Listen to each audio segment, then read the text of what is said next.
Sir ఈ coin పెట్టగానే green red అవుతుంది కదా, స్టేషన్ మాస్టర్కి కానీ అంటే సిగ్నల్ ఇచ్చిన మాస్టర్ కానీ ముందున్న మాస్టర్ కానీ ఆ సిగ్నల్ తెలియదా రెడ్ పడింది ఎందుకు పడిందని? ఆటో మన లోకో పైలట్ గారు ఉంటారు, లోకో పైలట్ గారు వెంటనే వాకీ టాకీలో మెసేజ్ ఇస్తారు, ఎందుకు రెడ్ వేస్తారు మీరు అని. మీరే వేస్తారా లేకపోతే ఎవరైనా వేస్తారా అని. అప్పుడు వెంటనే station master, near by station master, నేను వేయలేదు అంటాడు సార్. వేయలేదు అంటే మరి ఇక్కడ రెడ్ లైట్ పడిందంటేనే వెంటనే అలర్ట్ అయిపోతాడు సార్. అయిపోతేనే ఆర్పిఎఫ్కి ఫోన్ వస్తుంది, ఏదో సంథింగ్ ఏదో జరిగింది, మేము సిగ్నల్ వేయకుండానే సిగ్నల్ పడింది, లేదా ఏదైనా టెక్నికల్ ఇష్యూస్ కూడా ఉంటాయి కొన్నిసార్లు, టెక్నికల్ టీమ్ని పిలుస్తారు వెంటనే. With in span of half an అవర్లో అక్కడ అందరూ ఉండాలి. ఎలా వస్తారు నైట్ టైం అండి? వాళ్ళు ఆల్రెడీ అవైలబుల్ ఉంటారు సార్ వాళ్ళు. ఆర్పిఎఫ్ బై రోడ్ రాలేదు కదా, ట్రాక్ మీద రావాలి కదా. ఆర్పిఎఫ్ కాదు సార్, మనకి టెక్నికల్ టీం కూడా అవైలబుల్ ఉంటారు, తిరుగుతూ ఉంటారు, మూవింగ్ ఉంటారు వాళ్ళు. నైట్ వాళ్ళకి స్పెషల్ డ్యూటీస్ ఉంటాయి. ఓకే, వాళ్ళు ఎక్కడ స్పాట్ ఏం జరిగినా అక్కడ రష్ అయిపోతారు. కరెక్టే మీరు అన్నట్లుగా. టెక్నికల్ టీం కింద దిగారు, వాళ్ళ మీద దాడి చేస్తారు కదా. ఛాన్స్ ఉంది సార్, దాడి చేస్తుంటే మేము అంటే ఇక్కడ ఏం జరుగుతుంది సార్ ప్రాక్టికల్గా, మేము పోయేసరికి అన్నీ అయిపోయాయి. ఈ technical team half an hour ఇవన్నీ చూసుకునేసరికి వాళ్ళు అక్కడ నుంచి వెళ్ళిపోతారు, ప్రాపర్టీ తీసుకొని అఫెన్స్ అయిపోతుంది, వెళ్ళిపోతారు. మీరు నమ్మారు సార్, ట్రైన్లోనే వచ్చి ట్రైన్లోనే దొంగతనం చేసుకో, అది కూడా అనుకోనికి లేదు. ఒక 4-వీలర్ వెహికల్లో వచ్చి దొంగతనం చేసుకొని పోతున్నారు. ఎక్కడ? రైల్వే ట్రాక్ పక్కనే రోడ్డు మీద వెహికల్ పెట్టేసుకుంటారు, ఆ ట్రైన్ ఎక్కడ ఆపేసుకుంటారు, అఫెన్స్ అయినాక బండి ఎక్కేసి వెళ్ళిపోతారు. ఎలా ఇక్కడేం జరిగాయి సార్, పట్టుకున్నాం. అదే షోలాపూర్ గ్యాంగ్ అలాంటిదే. మొన్న రీసెంట్గా పట్టుకున్నాం ఉత్తరప్రదేశ్ గ్యాంగ్, మీర్జాపూర్ గ్యాంగ్ అంటారు దాన్ని. వాళ్ళు యూపీ 63S8283 బండి నంబర్ అది. ఆ వెహికల్ వేసుకొచ్చి కర్నూల్లో ఎక్కడ సార్ ఇది ఉలిందకొండ అనే ప్రాంతం దగ్గర 27 తులాల బంగారు బ్యాగ్ కొట్టేసి 2 చైన్లు లాక్కొని దిగేసినారు. బండి అప్పుడు ఎక్కడుందంటే టోల్ ప్లాజా పక్కన ఒక బండి వెయిట్ చేస్తూ ఉంది. ఆ బండిలో డ్రైవర్ రెడీగా ఉన్నాడు, అఫెన్స్ చేసుకునే వెంటనే వచ్చి కారు ఎక్కినారు, వెళ్ళిపోయినారు. అంటే ట్రాక్కి హైవేకి మధ్యలో పెట్టుకుంటారు, పక్కనే దగ్గరే ఆ పాయింట్ చూస్ చేసుకుని మ్యాపింగ్లో అట్లే చూస్ చేసుకుంటారు వాళ్ళు. ఇదంతా ఒక హోంవర్క్ సార్, ఇది అంత ఈజీగా ట్రైన్ అఫెండర్స్ ఆషామాషిగా మన వాళ్ళు మాకు చేయరు. అది చాలా ప్లాన్డ్గా వస్తారు, 5-6 మంది వస్తారు, ఎక్కడ ఏం చేయాలో ప్లాన్ చేసుకుంటారు, ఏ పాయింట్ని చూస్ చేసుకోవాలా. సార్ సిక్కా గ్యాంగ్ కాకుండా ఇంకో కొత్తగా గ్యాంగ్లో మీరు ఐడెంటిఫై చేస్తారు? చేసాం సార్. జార్ఖండ్లో రాంచీలో ఒక గ్యాంగ్ ఉంది, అది ఎంత ప్రొఫెషనల్ అంటే సార్, మీరు యాక్చువల్గా వయసు పిల్లలు మాత్రమే. రాంచీ అంటే వాళ్ళు పూర్తిగా సైబర్ క్రైమే కదండి? లేదు సార్, దీంట్లో కూడా మీరు ఆ గ్యాంగ్ మీరు ఏజ్ లిమిట్ తీసుకుంటే అబౌవ్ 45 years. ఓకే, ఇప్పుడు దాకా సిగ్నల్ ట్యాంపరింగ్ చైన్ లాగేది వీళ్ళంతా పిల్లలేమో అనుకుంటాము, 20 నుంచి 35 మధ్యలో ఏజ్ వాళ్ళు అనుకుంటాం. కానీ ఆ గ్యాంగ్ స్కిల్డ్ గ్యాంగ్ అంటారు, అది ప్రొఫెషనల్స్ వాళ్ళు. వాళ్ళు ఎలా చేస్తున్నారు, 45 నుంచి 67-70 years వాళ్ళు చేస్తున్నారు దొంగతనాలు. అంటే ఎవరికి అనుమానం రాదండి? ఎవరికి అనుమానం రాదు సార్. మేము రీసెంట్గా 2 పట్టుకున్నాము. ఆ 2 ఎలా పట్టుకున్నాము అంటే, ఇప్పుడు మనం మాట్లాడుకున్నట్టే అడ్వాన్స్ రిజర్వేషన్స్ తీసుకున్నాము. మీరు అన్నట్టుగా ఇందాక ఒక కేసు రాకముందే, ఎఫ్ఐఆర్ రాకముందే నేను డిటెక్ట్ చేశామన్నా కదా, ఆ కేసుని మేము అలాగే డిటెక్ట్ చేశాము. నెక్స్ట్ రిజర్వేషన్ లింగంపల్లి నుంచి కాకినాడ ట్రైన్కి చేయించుకున్నారు. వాళ్ళు ఎలా వచ్చారు తెలుసా సార్, అక్కడికి ఫ్లైట్లో వచ్చారు. హైదరాబాద్ ఫ్లైట్లో టికెట్స్ కూడా ఉన్నాయి వాళ్ళ దగ్గర. ఫ్లైట్ నుంచి వాళ్ళ ప్లేసెస్ నుంచి, రాంచీ నుంచి. ఒకడు రాంచీ, ఒకడు సిలిగురి అని చెప్పి ఒక ఏరియా ఉంది west Bengal border, Nepal border, అక్కడ నుంచి వచ్చి ఇక్కడ దొంగతనాలు చేస్తున్నారు. వీళ్ళిద్దరు కలిసి వచ్చి ఇక్కడ లింగంపల్లి రైల్వే స్టేషన్లో వెయిట్ చేస్తున్నారు ఆ ట్రైన్ ఎక్కడానికి. మేము ఆల్రెడీ వాళ్ళ కోసం వెయిట్ చేస్తున్నాము. సో మా పని మేము చేసాం, వాళ్ళ పని వాళ్ళు చేసుకున్నారు. వాళ్ళు వచ్చారు, వచ్చిన వెంటనే క్యాచ్ చేశారు. వాడు నన్ను అడిగిన క్వశ్చన్ ఒకటే సార్, వాడు ఎలా పట్టుకున్నారు మీరు నన్ను అంటే, ఏ బేస్ మీద పట్టుకున్నారు, అంటే బేస్ కాదు, ఏ రకంగా పట్టుకున్నారు నన్ను చెప్పాము. అలా అన్ని రివీల్ చేస్తే వాడు సార్. ఇక్కడ ఇంకో ప్రాబ్లం ఏమంటే, ఎయిర్పోర్ట్లో కూడా ఫేక్ నేమ్ పెట్టుకుని ప్రయాణం చేస్తున్నారు అంటే మనం అర్థం చేసుకోవాలి. అంటే ఎక్కడ ల్యాబ్స్ ఉందనేది ఒకసారి అర్థమవుతుంది.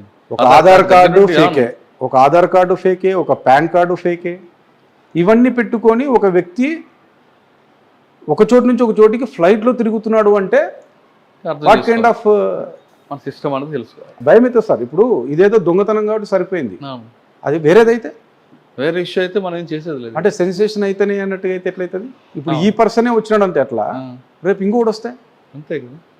వైర్లో ఉన్నప్పుడు ఆప్షన్ ఎక్కడ ఉంటుంది? లేదు. చెప్పేది సార్. Right sir. ఈ తరహా ఇంకేమైనా కొత్త ఎంఓ వచ్చాయా సార్? ఈ తరహా ఎంఓస్ ఉన్నాయి. ఇంకొక ఎంఓ ఎట్లుందంటే సార్, పాపం ప్యాసింజర్స్ అందరూ పెద్ద పెద్ద లగేజెస్ పెట్టుకొని రైల్వే స్టేషన్ ఒక 10 నిమిషాల్లో వస్తుందనగా ముందే లేచి ఆ బ్యాగులన్నీ తెచ్చి వాకిళ్ళ కాడ పెట్టుకుంటారు. భోగి వస్తుంది ఎక్కిపోదామని. అంటే ఎక్కుదామని ఒకటి, దిగాలంటే కూడా పాపం వాళ్ళ వాళ్ళ సీట్స్ నుంచి తెచ్చి వాకిళ్ళ దగ్గర పెట్టుకొని వెయిట్ చేస్తూ ఉంటారు, ఇంక వస్తుంది నెక్స్ట్ స్టేషన్ దిగాల మేము. ఆ టైంలో ఒక గ్యాంగ్, హర్యానా గ్యాంగ్ అది, వాళ్ళు రౌండప్ చేస్తారు ఆ లగేజ్ని. ఈ బ్యాగ్ ఇది అనుకోండి సార్, మొత్తం ఇట్లా రౌండప్ చేస్తారు. ఇక్కడ డోర్ దగ్గర మనిషి, లగేజ్కి సంబంధించిన మనిషి అక్కడ ఉంటారు ముందర. ఈ లగేజ్ దగ్గర ఎవరు ఆక్యుపై చేస్తారంటే వీళ్ళంతా ఆక్యుపై చేసేసి ఉంటారు.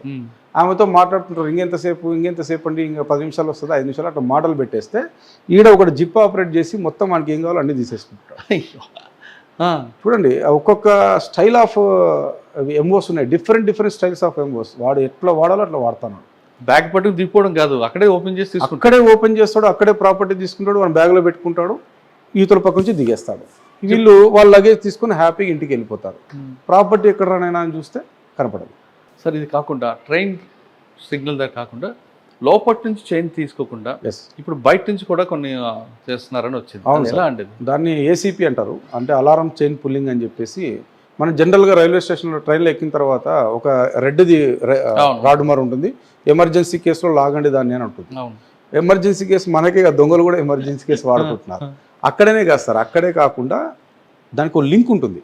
ఆ వైరింగ్ అంతా కూడా ట్రైన్ లోపల నుంచి, కోచ్ నుంచి రన్ అయ్యి బయటికి ఒక లివర్ ఉంటుంది సార్, అది ఆ లివర్ని డిస్కనెక్ట్ చేస్తే కూడా ట్రైన్ ఆగిపోతుంది. బ్రేక్ ఉండేది, బ్రేక్ అప్ అయిపోతుంది. అది అప్ అయిన వెంటనే భయంకరంగా గ్యాస్ వస్తుంది, దాన్ని మళ్ళీ క్లోజ్ చేస్తేనే మళ్ళీ ట్రైన్ రన్ అవుతుంది. అది క్లోజ్ చేసేంత వరకు ట్రైన్ రన్ కాదు. వీళ్ళు ఏం చేస్తారంటే సార్, ఏసీపీలు ఫర్ ఎగ్జాంపుల్ గుంతకల్లో 5 మంది దిగారు దొంగతనం చేయడానికి. ఇక్కడ వద్దనుకున్నారు, ఆదోని దగ్గర దొంగతనం చేద్దాం అనుకున్నారు. ఆదోని దగ్గర కూడా పోలీసు వాళ్ళు ఉండేది చూసి ఇక్కడ కూడా వద్దు, మనం బయటకు పోయినాక బండి ఆపుకుందాం అని చెప్పేసి వాళ్ళే డిసైడ్ చేస్తారు బండి ఎక్కడ ఆపాలని. కంప్లీట్గా కొండ ప్రాంతాలు, మబ్బుగా చీకటిగా ఉన్న ప్రాంతాల్లో ట్రైన్ ఆపడానికి ఒక వ్యక్తి 2 కోచ్ల మధ్యలో నిలబడతాడు. ఆ గ్యాప్ ఉంటుంది కదా సార్, దాని మీద నిలబడతాడు. నిలబడేసి కరెక్ట్గా రే ఫలానా చీకటిగా ఉంటేనే ఆపేసి ఈ మధ్యలో మనం దొంగతనం చేయాలని మాట్లాడుకున్న దాన్ని వాడు ఇంప్లిమెంట్ చేయడానికి ఆ లివర్ని డిస్కనెక్ట్ చేస్తాడు. ఎలా చేస్తాడు? రెండింటికి మధ్యన క్లోజ్ ఉంటుంది కదా సార్, హోల్డింగ్ ఇవి కూడా ఉంటాయి, హోల్స్ కూడా ఉంటాయి బాగా. అవును, పట్టుకోవడానికి ఆ లివర్ చక్కగా అందుతుంది చేతికి, అసలు ఏ ప్రాబ్లమే లేదు, హ్యాపీగా అందుతుంది. క్లోజ్ ఉంటాయి కదా బోగికి మధ్యలో గ్యాప్ ఉంది కదా సార్, ఈ గ్యాప్ కి ఎక్కడైతే ఇట్లా ఫ్లాట్ ఉంటుందో ఈ లార్జ్ లో ఉంటుంది లివర్ అది. అవును, అక్కడ మీరు అన్నట్లుగా నిచ్చెన కూడా ఉంటుంది పైకి వెళ్ళడానికి. 100% ఉంటుంది. అసలు భోగికి మధ్యలో కనబడకుండా అక్కడ క్లోజ్ సరిగ్గా ఉంటాయి కదా కొన్ని, అలా ఉంటాయి సార్. కానీ కొన్ని స్లీపర్లకు ఉండవు కదా. అచ్చా, స్లీపర్ కే రైట్. కొన్ని స్లీపర్ల కోచ్లకు ఉండవు. అంటే ఏవైతే అలా లేకుండా గ్యాప్ ఉంటాయో ఆ ట్రైన్స్ చూస్ చేసుకుంటున్నాం. వెరీ పర్టికులర్గా స్పెషల్ ట్రైన్స్ని ఎక్కువ ఫోకస్ చేస్తున్నారు. అట్లా కూడా అఫెన్స్ చేస్తాను. బయటకు వచ్చి అది ఓపెన్ చేస్తారు. దాన్ని ఎప్పుడైతే లివర్ని డిస్కనెక్ట్ చేస్తే ట్రైన్ బ్రేక్ అప్లై అయిపోతుంది, ఆటోమేటిక్గా ఆగిపోతుంది. ఆగిపోయే క్రమంలో దుంకుతారు, విపరీతంగా లాగేసుకుని వెళ్ళిపోతున్నారు. ఇప్పుడు అది కంట్రోల్ చేయడానికి కూడా రైల్వే కొన్ని స్పెషల్ కోచ్ ఇచ్చింది కదండి ఐఎస్ఏపీ. ఇప్పుడు కొద్దిగా మారుతాం సార్. ఇప్పుడు ఎప్పుడైతే ఈ వందే భారత్ ట్రైన్స్ వచ్చాయో మేము కూడా హ్యాపీగా ఫీల్ అవుతున్నాం. అంటే ఇప్పుడు మనం ఈరోజు ఉంటాం, మళ్ళీ రేపు సివిల్ పోలీస్ వెళ్ళిపోతాం స్టేషన్కి. కానీ ఆ ట్రైన్స్ చూసినప్పుడు ఎస్ ఇది కరెక్ట్ సిస్టమ్. అనాథరైజ్డ్ పర్సన్స్ లోపలికి ఎవరైనా వెనకే కనిపిస్తుంది ఇప్పుడు. అలా సార్, అలాంటి ట్రైన్స్ ఇవి డెమో ట్రైన్ సార్, అది డెమో ప్యాసింజర్ ట్రైన్ ఇది. ఇలాంటి ఆటోమేటిక్ డోర్స్ వచ్చే ట్రైన్స్, లోపల సీసీ కెమెరాస్ ఉండేటివి. ఎవరైతే అనాథరైజ్ పర్సన్స్ రానియకుండా స్ట్రిక్ట్గా టీసీలు పనిచేస్తే ఎవ్రీథింగ్. సార్ ఇప్పుడు బ్లూ కలర్ ట్రైన్స్కే కొన్ని ఎంచుకుంటారు, ఎల్లో కలర్ బోగీలు ఎంచుకోరు. అవును సార్, ఎల్లో కలర్ అనేది old type of trains sir. అవి ఎల్లో కలర్లో ఉండేటివి ఎట్లా అంటే దాంట్లో తక్కువ చైన్ స్నాచింగ్ జరిగినాయి యాక్చువల్గా అయితే. ఇప్పుడు వచ్చే రెడ్ కలర్ ట్రైన్స్లలో మనము డోర్ ఉంటుంది కదా సార్, డోర్ పక్కన ఉన్న కిటికీకి గ్యాప్ ఎక్కువ ఇచ్చినాడు. ఎల్లో దానికి దగ్గర ఉంటుంది, చేయి పెట్టలేము. అవును, కానీ ఈ ట్రైన్స్కి మాత్రం కిటికీకి గ్యాప్స్ ఎక్కువ వచ్చాయి. వాడు ఈజీగా చేయి పెట్టి పక్కన ఉన్న ఆమె మెల్లో చైన్ తీసుకొని డోర్ దిగేసి వెళ్ళిపోవచ్చు. అంటే ఆ డిజైనింగ్ అనేది ఎందుకంటే మేము అంత డీప్గా పోలేము సార్, ఎందుకంటే ఎరాల్ సివిల్ పోలీస్ మనం వచ్చాము, ఇక్కడ జిఆర్పి పనిచేస్తున్నాం అట్లా. కానీ మీరు అంతకన్నా ఎక్కువ చేస్తారు కదా ఇప్పుడు. లేదు సార్, అంటే హ్యాపీ ఇక్కడ ఏమంటే సార్, మేము గర్వంగా చెప్పుకునేది ఒక ఫింగర్ ప్రింట్తో ఒక ముద్దాన్ని ట్రేస్ చేస్తాం.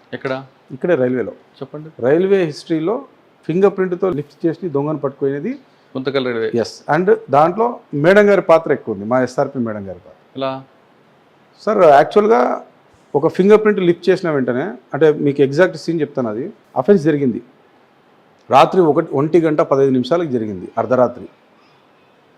ఆ పర్సు ఆమెది బలవంతంగా ఏసీలో నుంచి ఆమె హ్యాండ్ బ్యాగ్ను లాక్కొని దిగారు. అందులో జ్యువెలరీ ఉంది, బంగారు ఉంది అందులో.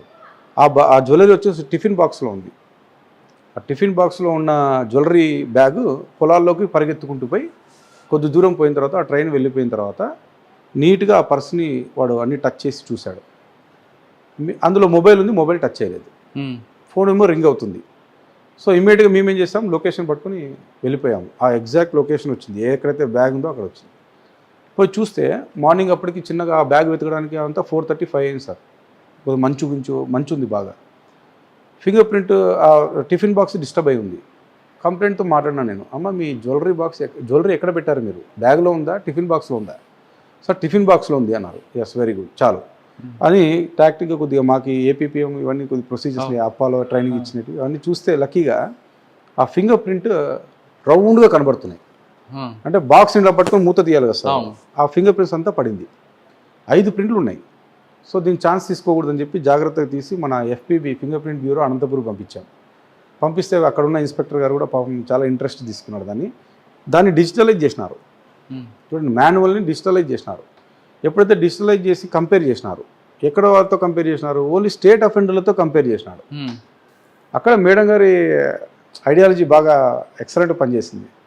అరే రైల్వేలో స్టేట్ అఫెండర్స్ వస్తే ఎట్లా మ్యాచ్ చేస్తాను, అవుట్ అదర్ స్టేట్ నుంచి వస్తే వాళ్ళ డేటా ఎక్కడ ఉంది మన దగ్గర అంటే, ఉంది మేడం అది కూడా అన్నాడు. దాన్ని నాఫిస్ అంటారు sir, NAFIS, NAFIS, national automated fingerprint impression system. దీంట్లో కనుక చెక్ చేస్తే దేశంలో ఉన్న అఫెండర్ల యొక్క ఫింగర్ ప్రింట్స్ అని మ్యాచ్. మీరు కాకి సినిమా చూసింటారు, కాకి సినిమాలో అంటే ఇవన్నీ మన సినిమాలో కూడా కొన్ని క్యాచ్ చేస్తాం యాక్చువల్ అయితే అనిపించింది. అంటే మా వాళ్ళంతా చెప్పారు, ఏం సార్ అంతా మీరు ఆ రకంగా పోతున్నాను. లేదు భయ్, దిస్ ఈస్ కరెక్ట్, ఇది ప్రొసీజర్ ఇది. ఆ డేటా వాళ్ళు పెట్టుకున్నారు. SCRB state crime record bureau, NCRB national crime record bureau, వాళ్ళందరూ దాన్ని మెయింటైన్ చేస్తున్నారు సార్. అంటే ఎవరైతే దొంగలు ఉన్నారో వాళ్ళందరూ ఫింగర్ ప్రింట్స్ని డిజిటలైజ్ చేస్తున్నారు. ఈ ఫింగర్ ప్రింట్ ఉత్తరప్రదేశ్లో ఉన్న ఒక గ్యాంగ్స్టర్ ఫింగర్ ప్రింట్తో మ్యాచ్ అయింది. ఉత్తరప్రదేశ్లో ఫింగర్ ప్రింట్ గ్యాంగ్స్టర్ అంటే తెలుసు కదా సార్ మీకు, యూపీలో వెపన్లు ప్రపంచాలు వాడితో మ్యాచ్ అయింది. ఇది ఎలా మ్యాచ్ అయిందిరా, ఇది ఏమైనా డౌట్గా ఏమైనా ఉందో కరెక్ట్గా చెప్పండి మీరు అంటే, లేదు సార్ 5 ప్రింట్లో 3 ప్రింట్లు మ్యాచ్ అయినాయి అన్నాడు. అవుట్ ఆఫ్ 5లో 3 ప్రింట్స్ మ్యాచ్ అవుతున్నాయంటే ఇంకా మేము కన్ఫర్మ్ చేసుకుంటాం వాడే అని. ఇమ్మీడియట్గా నేను మా క్రైమ్ ఇన్స్పెక్టర్ బెనయ్య సార్ అని చెప్పి మేమంతా యూపీ పోయాం. పోతే సార్ మీకు ఏం క్లూస్ లేవు, ఫింగర్ ప్రింట్ ఒక్కటే. అక్కడ పోతే వాడి ఫోన్ నెంబర్ లేదు, ఏం లేదు, ఎట్లా చేయాలో అర్థం కాలేదు. మీరు నమ్మరు, ఆ పేరు మీద ఓటర్ కార్డు పోయి ఎలక్షన్ కమిషన్ ఆఫీస్లో కూర్చున్నాం. పోయి ఎక్కడెక్కడ ఏం దాని కథ అని చూస్తే ఈ పేరు మీద ఒక 10 మంది బయటకు వచ్చినారు. ఆ 10 మంది బయటికిలో ఈయన భార్య పేరు తెలిసింది పలానా పేరని. ఈ 2 పేర్లు వైఫ్ ఆఫ్ మొహమ్మద్ ఇస్రాయల్, రుక్సార్ బేగం, ఈ ఇద్దరు ఆడున చూస్తే ఉన్నావు అనే ఒక ఏరియా ఉంటుంది, ఆ ఏరియాలో వచ్చింది సార్. ఆ ఏరియాలో చూస్తే నాకు ఫోన్ నెంబర్ కావాలి, వన్ లొకేషన్ ఎక్కడుందో తెలియాలని చెప్పేసి అంతా ఎక్సర్సైజ్ చేస్తే మొత్తానికి వాడిని లిఫ్ట్ చేసుకొని వచ్చాం సార్. ప్రాపర్టీ కూడా రికవరీ కొద్ది వరకు చేసాము. అక్కడే మీకు గ్యాంగ్ ఉన్నారు సార్, వాళ్ళంతా గ్యాంగ్ మొత్తం దగ్గర 5 మంది ఉన్నారు. వాడు గ్యాంగ్స్టర్ ఇక్కడికి ఎందుకు వచ్చాడు? వాడు అక్కడ నుంచి నేరుగా మీరు నమ్మరు, అనంతపూర్లో లాడ్జ్లో రూమ్ తీసుకుంటున్నారు. ప్రతి నెల ఒకసారి వచ్చిపోతున్నారు వాళ్ళు. ఈ 3 వస్తారు సార్, 3 గ్యాంగ్ ఇది. ఈ నెలలో వచ్చేసి అనంతపూర్లో ఒక లాడ్జ్లో రూమ్ తీసుకుంటారు. అదే లాడ్జ్లో రిపీటెడ్గా రూమ్లు తీసుకున్నారు. సో ఆ లాడ్జ్లో వాళ్ళ ఆధార్ కార్డు, జెన్యూన్ కార్డ్స్ ఇచ్చినారు. వస్తారు, గుంతకల్లో అవుటర్లో పోయి అఫెన్స్ చేసుకొని మళ్ళీ అనంతపూర్ పోయి రెస్ట్ తీసుకుంటారు.